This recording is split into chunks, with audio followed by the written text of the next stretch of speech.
जहां तक रहा सवाल मोदी मैजिक का, तो उनका मैजिक रहा है, जुमलाबाजी का मैजिक रहा है, झूठ बोलने का मैजिक रहा है। 15 लाख हर परिवार के मुखिया को देंगे, ये उनका मैजिक रहा है। 10 साल के कार्यकाल में 20 करोड़ उनके कथनानुसार रोजगार देने का वादा था।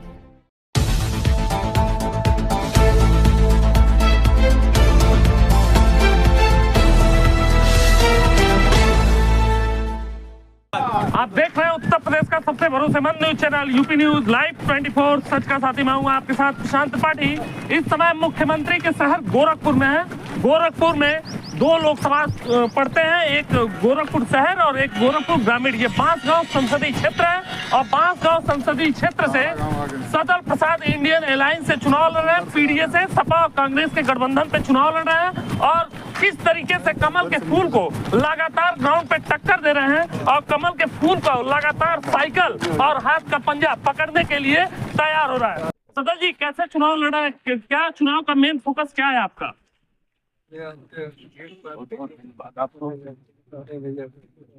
समय और अपने क्षेत्र के लोगों को देने के लिए लोकसभा कैसे चुनाव लड़ रहे हैं। लोकसभा चुनाव ये चौथी बार बना जी जी और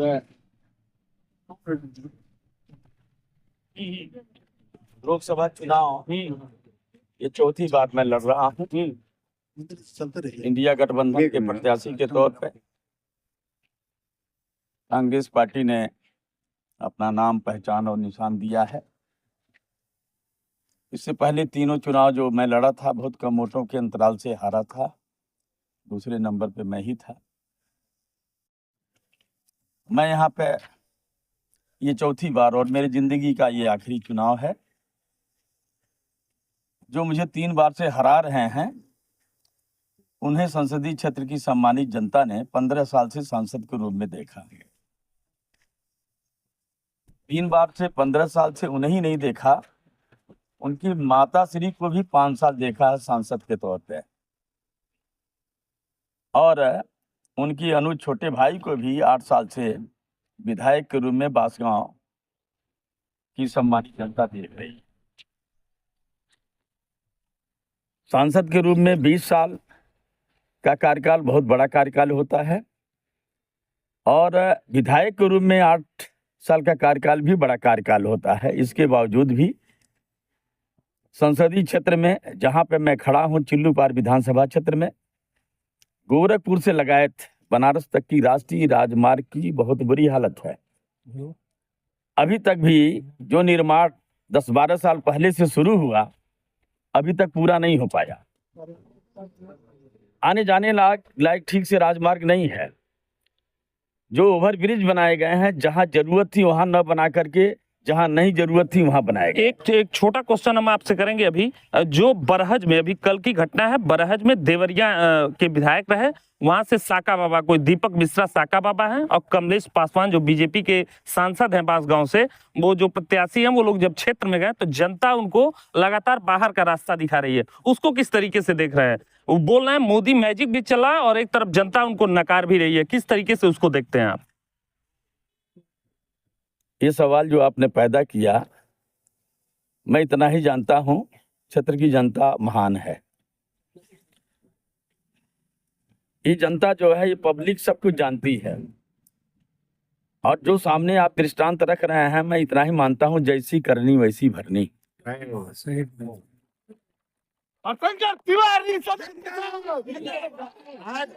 आज शुरू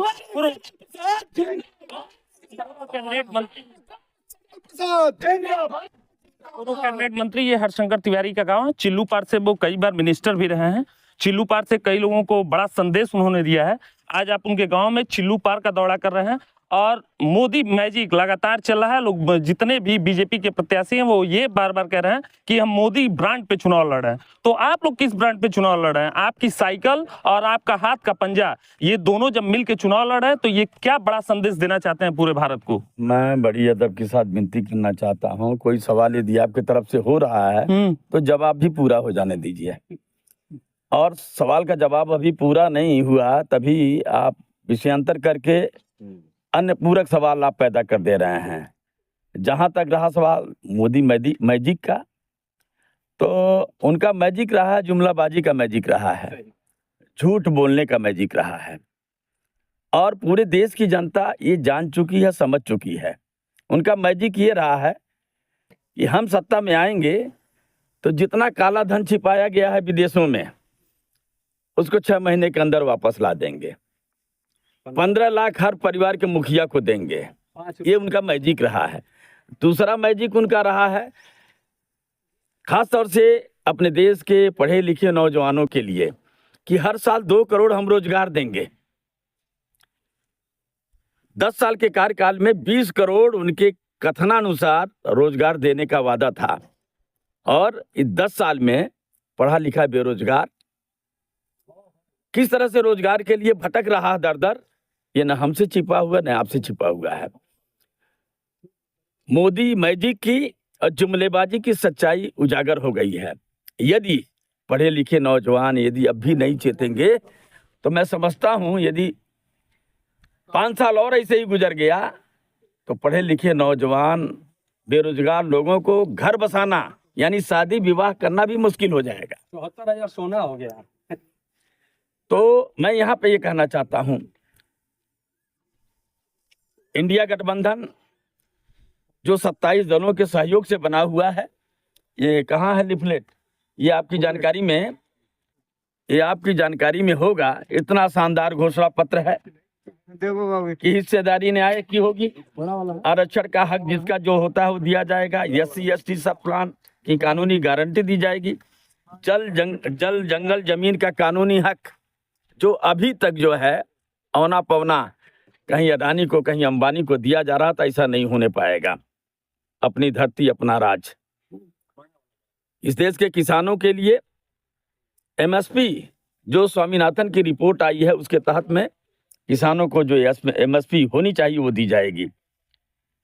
किसानों के ऋण माफी, जब इस देश में पूंजीपतियों का करोड़ों रुपया, अरबों रुपया, खरबों रुपया माफ किया जा सकता है, तो अपने देश का जो किसान है, जो हजारों में कर्जदार है या लाखों में कर्जदार है, उनका भी कर्ज माफ किया जाएगा। राहुल गांधी सदल प्रसाद सही आयात निर्यात नीति व्यवस्थित की जाएगी इंडिया गठबंधन की सरकार बनने के बाद, जिसकी वजह से आए दिन देश में रहने वाले लोगों को महंगाई का शिकार होना पड़ता है, क्योंकि बड़े बड़े बफर जो बढ़ा जाएगी। अडानी के अंबानी के जो बड़े बड़े गोदाम बने हुए हैं जहां पर सारे माल स्टोर करके डंप किए जाते हैं, और जब महंगा दाम कर दिया जाता है तब उसको धीरे धीरे ऐसा करके मार्केट में भेजे जाते हैं।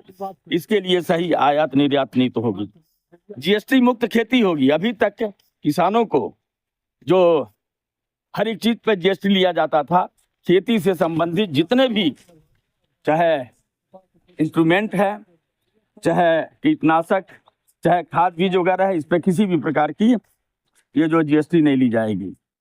भर्ती पर भरोसा पैदा किया जाएगा। अग्निवीर जैसा जो है इंडिया गठबंधन की गवर्नमेंट में जो है अग्निवीर जैसी नौकरी नहीं दी जाएगी। पहली नौकरी पक्की तो आखिरी तक पक्की।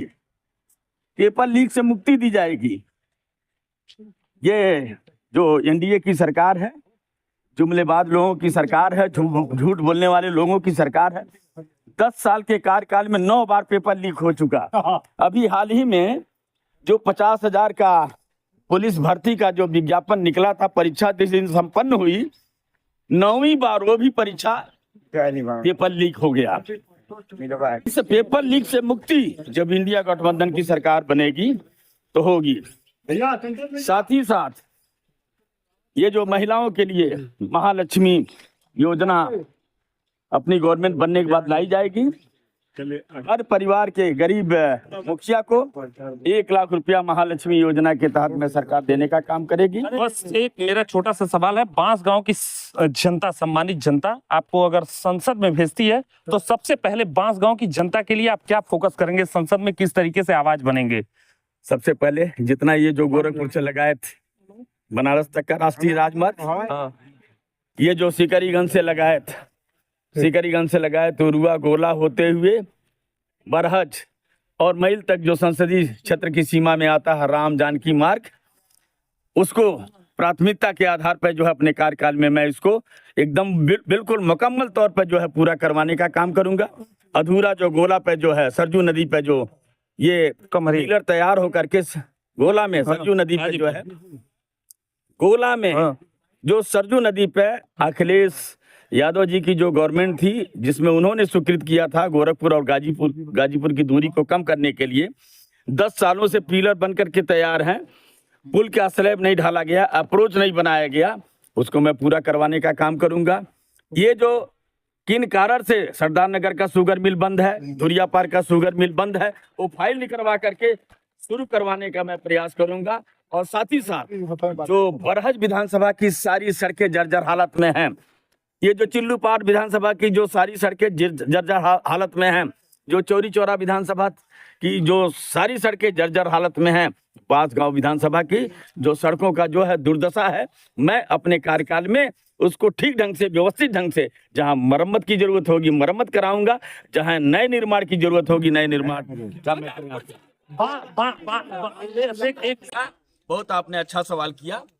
इस जो ये बांसगांव संसदीय क्षेत्र के जो कर्मयोगी रहे हैं माननीय सांसद पूर्व सांसद माननीय महावीर प्रसाद जी जो केंद्रीय मंत्री रहे, महामहिम रहे, उनके प्रयास से सहजनवा से दोहरी घाट तक का रेल संपर्क मार्ग की स्वीकृति हो गई थी। डीपीआर 2000 में तैयार हो चुका था।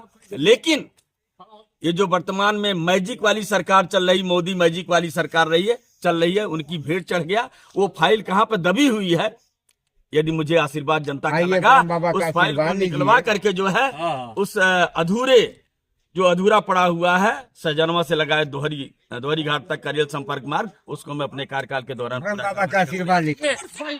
ये वही सदर प्रसाद है जो बसपा के सरकार में प्राविधिक शिक्षा मंत्री रहे और शिक्षा के क्षेत्रों में लगातार उन्होंने काम किया। शिक्षा के क्षेत्र में बांसगांव में उन्होंने लंबा आयाम रखा है और इसलिए बांसगांव की सम्मानित जनता लगातार सदर प्रसाद को हमेशा समर्थन के मूड में है। और सदर प्रसाद की जो लगातार साइकिल और हाथ का पंजा, ये दोनों मिलके कमल के फूल को रोदने के लिए बांसगांव में तैयार है। कैमरामैन सर्वेश तिवारी के साथ प्रशांत त्रिपाठी की रिपोर्ट, गोरखपुर।